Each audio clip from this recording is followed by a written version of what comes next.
नमस्कार। कक्षा 10 में आर्टिकल का प्रयोग बहुत ही ज़्यादा आता है, इसलिए आज हम आर्टिकल ए अंडा का प्रयोग करेंगे। परीक्षा के लिहाज से बहुत ही मोस्ट रहता है, तो आज हम ए अंडा तीनों को प्रयोग पूरा करेंगे। तो सबसे पहले हम शुरू करते हैं ए के प्रयोग से।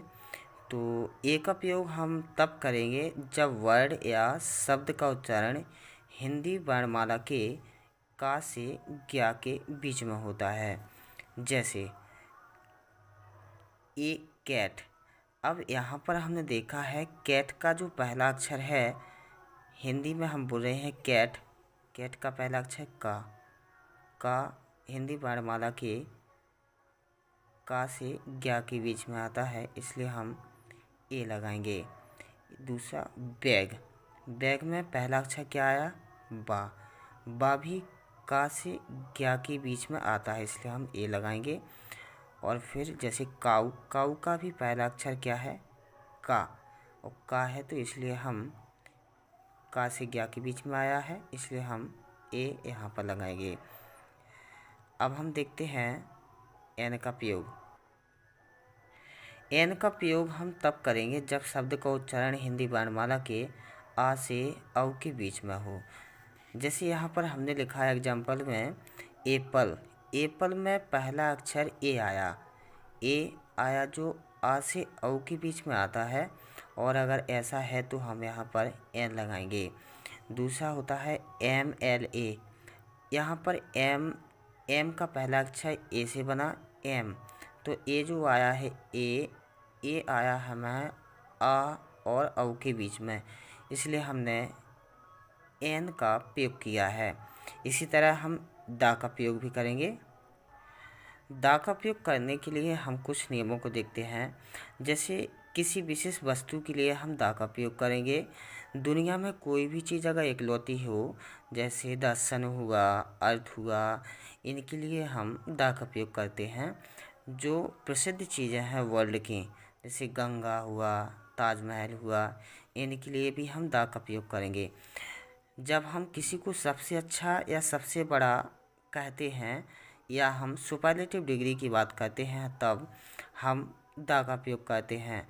पेपर में अगर आपको वेस्ट लिखा मिले और उससे पहले मिला कि कोई आर्टिकल भरिए, तो आप बिना सोचे कुछ मत कीजिए, सिर्फ दा लगा दीजिए।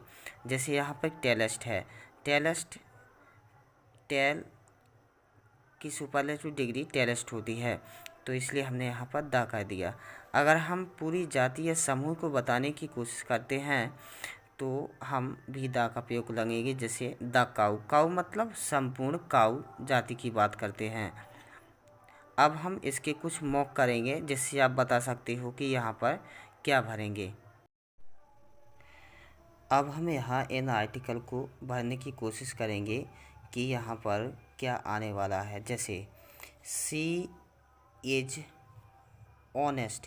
यहाँ आप एच ओ जरूर देख रहे होंगे, मगर इसे हम हो ना कहकर ओ कहते हैं। ओ कहते हैं, तो इसलिए आप समझ गए होंगे कि यहाँ पर ओ है, तो हमारे नियम के हिसाब से ए आ और आहा औ के बीच में आ रहा है, तो यहाँ पर हम बिना कुछ सोचे समझे एन लगा देंगे। दूसरा Khalistan. Sun rises in the east. अब आपको तो ध्यान आ ही रहा होगा, जो सन है, सन एक अद्वितीय चीज़ है, इसलिए हम दा लगा देंगे। दूसरा he wants to become engineer. तो यहाँ पर हम देख रहे हैं कि ई आया, इसको हम इंजीनियर पढ़ रहे हैं। ई जो हमारा नियम के अनुसार आ रहा है, छोटा आ से लेकर अब के बीच वाला, तो यहाँ हम कुछ न कहकर सीधा एन लगा देंगे। Himalayas are the highest mountain in the world. तो यहाँ पर हमने कहा था कि जो दुनिया में इकलौती चीज़ होगी, हम वहाँ पर द का प्रयोग करेंगे। अगला देखते हैं, कॉपर इज यूजफुल। यूजफुल में पहला या आया यूज, जो कि का से ज्ञा के बीच में है, इसलिए हम क्या लगाएंगे यहाँ पर, ए। दूसरा, I have fixed appointment. Appointment आ, अपॉइंटमेंट आ, तो यहाँ हम देख रहे हैं कि यह अपॉइंटमेंट आ से लेकर औ के बीच में आ रहा है, तो हम क्या भरेंगे यहाँ पर, एंड का प्रयोग करेंगे। इस प्रकार हमने ए एंड द का प्रयोग अच्छे से कर लिया है। धन्यवाद।